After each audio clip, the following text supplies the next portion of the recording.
allow me to introduce myself. Scaramouche Jones, Esquire, Clown, Performer. Now, as a million clocks strike midnight, I shall lay down my long and weary life. Now, I was born at midnight on this very night. Happy birthday to me. Happy birthday to me. Happy.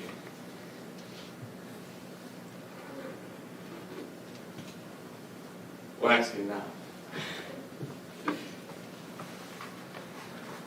It's time to die. Charlie Chaplin once said, life is a tragedy when seen in close-up, but a comedy in long shot. When it's no secret that the world is an ugly place, it's hard to believe some of the brightest smiles can be found in the darkest places. Scaramouche Jones by Justin Butcher. But before I go, I must prevail upon you an obscene and enchanting spectacle that will thrill you and provoke you with fear and delight.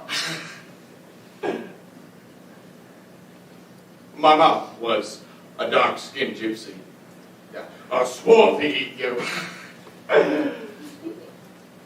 My little oyster, She called me. so white and pale. You were born for something special, my little oyster. Nights passed, and from behind the gauze netting, I watched my mother, and I would keep. I wondered which of this legion of horny beasts might I be permitted to call Papa.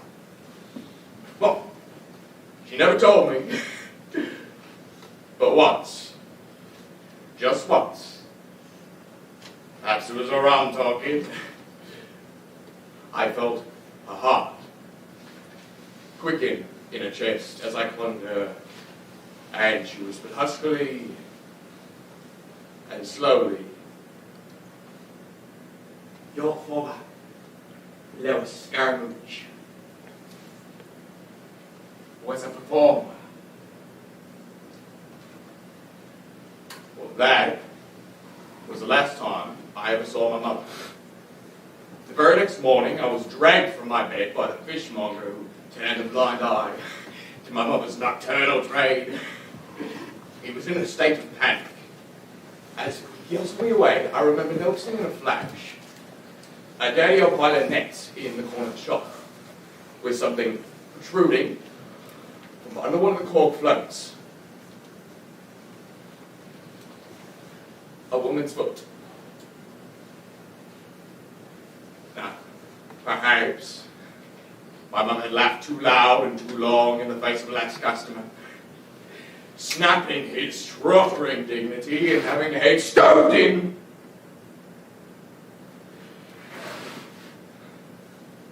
The rum bottle.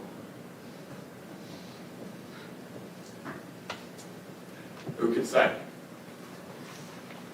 I was sold to a hawk-nosed Arab slave trader from Mombasa. We lived and traveled together for nearly 25 years as I grew into manhood.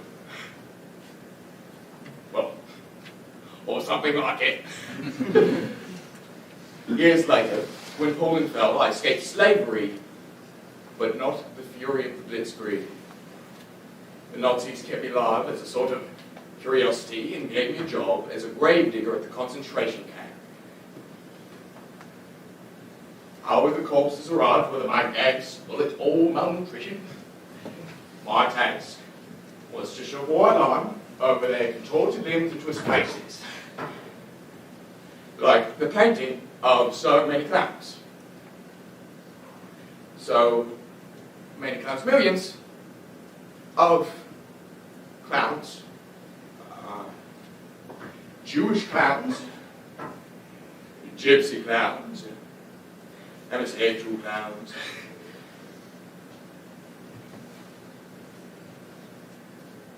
and children, clowns.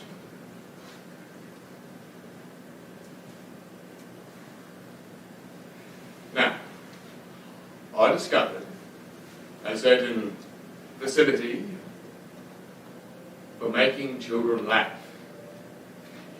I would wink at the poor faces, act out a silent pantomime of the execution that was about to take place, pretending to be the victim, gunned down, falling down into the pit, having my face painted white, and then rising, fluttering on angel's wings up to heaven. Well, I got caught fooling around in this way plenty of times, and the punishments were far from pleasant. But it seemed to me a price worth paying to see those haunted little faces fixed on mine as they waited for the end.